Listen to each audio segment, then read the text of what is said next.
But I'm a big advocate of sexual equality, but I don't think we're really going to get there until we, as men, can have our own version of an Ann Summers party. We don't discuss masturbation enough. We could learn a lot from each other. It'll be brilliant. We could call them Lee Winter's parties with the slogan, "Winter is coming." It'll be fucking amazing. We should do it. But I've been through a breakup recently, but I think I'm going to be okay. Because a girl came up to me the other day and she said that every time she sees me, I make her heart stop and then start again. It's nice. And she didn't say it exactly like that. She was in a bit of a rush. She said that I repulse her.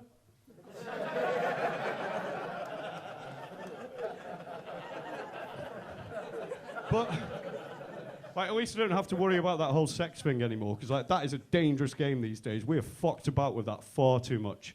If you go out and buy a pack of condoms, you can end up with a couple of weird options in there called warmth and tingle. Now, I found out this the hard way, but if you're going to use one of those, you need to make sure that she knows this is the time you're going to use one of those condoms. Put a note on the fridge, start an event on Facebook.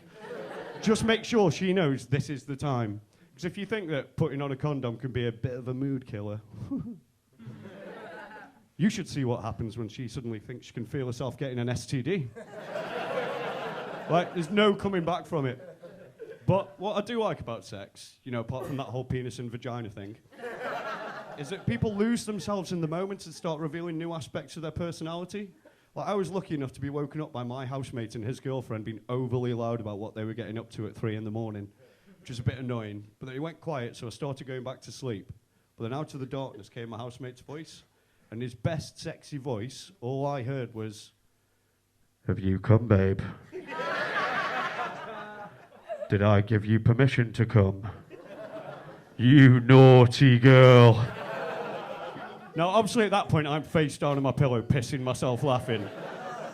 But then I realised that I got a problem, because if I tolerated their loud 3 a.m. sex now, they were going to think it was okay to have loud 3 a.m. sex whenever they wanted. So the next morning, we're all sat down at breakfast, and I'm trying to figure out how I can bring this up politely. And I looked up out the window, and I noticed the bin at the end of the drive. So I went, "Oh, Mike, have you put the bin out?" And he went, "Yeah." I went, "Oh. Did I give you permission to put the bin out? You naughty boy." Now, his girlfriend stood up, stared at me, and then just left the room. And he just looked at me and went, "It just felt right at the time." But I never heard them having sex again. And they broke up 2 weeks later, so it worked out great for me.